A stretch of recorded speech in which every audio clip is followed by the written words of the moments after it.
ছয় দশকের স্বপ্ন বাস্তব হচ্ছে। ৩৩,০০০ কোটি টাকার পদ্মা ব্যারাজ অনুমোদন। দক্ষিণ পশ্চিমাঞ্চলের ২৬ জেলা ৭ কোটি মানুষের জীবন বদলে দেবে এই মেগা প্রকল্প।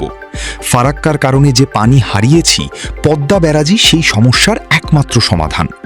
৯ লাখ কর্মসংস্থান, ২৩ লাখ টন অতিরিক্ত ধান, বছরে ৮,০০০ কোটি টাকার অর্থনৈতিক সুফল। সুন্দরবনের লবণাক্ততা কমবে, মরা নদী বাঁচবে, কৃষকের মুখে হাসি ফিরবে। আজকের ভিডিওতে জানুন পদ্মা ব্যারাজের সব সুফল বিস্তারিত। আজ বৃহস্পতিবার ১৪ই মে। গতকাল বুধবার সচিবালয়ে প্রধানমন্ত্রী তারেক রহমানের সভাপতিত্বে অনুষ্ঠিত জাতীয় অর্থনৈতিক পরিষদের নির্বাহী কমিটি একনেক সভায় অনুমোদন পেয়েছে দীর্ঘ ৬ দশক ধরে প্রতীক্ষিত পদ্মা ব্যারাজ প্রকল্প।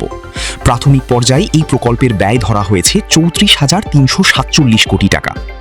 পদ্মা ব্যারাজ নির্মাণের স্থান নির্ধারণ করা হয়েছে রাজবাড়ী জেলার পাংশায়। এই ব্যারেজ প্রায় ২,৯০০ মিলিয়ন ঘনমিটার বা ২৯০ কোটি ঘনমিটার পানি ধরে রাখবে।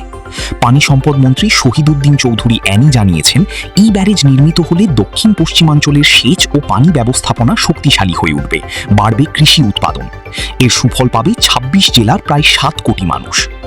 পদ্মা ব্যারাজ প্রকল্পের মূল লক্ষ্য কী?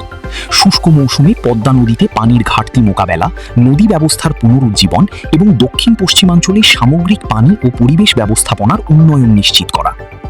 এই বহুমুখী প্রকল্পের আওতায় জানুয়ারি থেকে মে পর্যন্ত শুষ্ক মৌসুমে ৫টি প্রধান নদী ব্যবস্থায় নিয়ন্ত্রিত পানি প্রবাহ নিশ্চিত করা হবে। এগুলো হলো হিসনা মাথাভাঙা, গড়াই মধুমতি, চন্দনা বারাশিয়া, বড়াল এবং ইছামতি। একই সঙ্গে গোদাগাড়ি পাম্প হাউস, গঙ্গা কপোতাক্ষ সেচ প্রকল্প এবং রূপপুর পারমাণবিক বিদ্যুৎ কেন্দ্রে পানি সরবরাহ নিশ্চিত করা হবে। অর্থনৈতিক সুফল কতটা?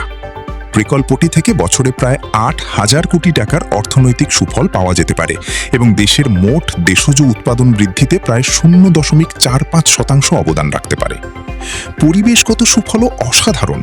সাতক্ষীরা, খুলনা ও বাগেরহাট অঞ্চলে লবণাক্ততার আগ্রাসন কমিয়ে সুন্দরবন ও উপকূলীয় অঞ্চলের পরিবেশগত ভারসাম্য পুনরুদ্ধারে সহায়তা করবে। এটা খুবই গুরুত্বপূর্ণ, কারণ সুন্দরবন শুধু বাংলাদেশের নয়, পুরো বিশ্বের ঐতিহ্য।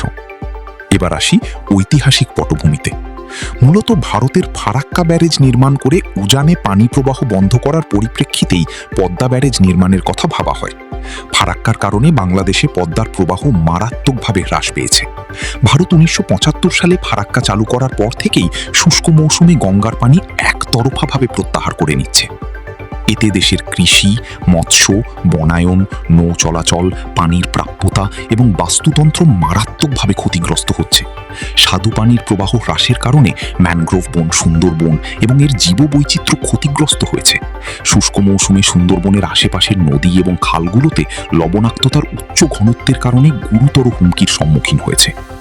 পানি প্রবাহ কমে যাওয়ায় হিসনা মাথাভাঙা, গড়াই মধুমতি ও চন্দনা বারাশিয়া নদী ব্যবস্থায় ব্যাপক পলি জমে নদীগুলির স্বাভাবিক প্রবাহ কার্যত বন্ধ হয়ে গেছে। শুষ্ক মৌসুমে অধিকাংশ পানি সরাসরি বঙ্গোপসাগরে চলে যাওয়ায় অভ্যন্তরীণ নদীগুলো পানি শূন্য হয়ে পড়ছে। পানি বন্টনে ভারত সমতা বজায় না রাখায় গঙ্গার পানির ওপর অধিকার প্রতিষ্ঠায় বাঁধ নির্মাণই বাংলাদেশের জন্য একমাত্র পথ। ভারত শুরু থেকেই বাঁধ নির্মাণ করে শুকনো মৌসুমে গঙ্গার পানির সুষ্ঠু ব্যবহার ও ব্যবস্থাপনার কথা বলে আসছে। তারা নিজেরা ফারাক্কা করে পানি সরিয়ে নিচ্ছে আর বাংলাদেশকে বলছে ভালো ব্যবস্থাপনা করতে। এটাই এখন পদ্মা ব্যারাজের মাধ্যমে সম্ভব হবে।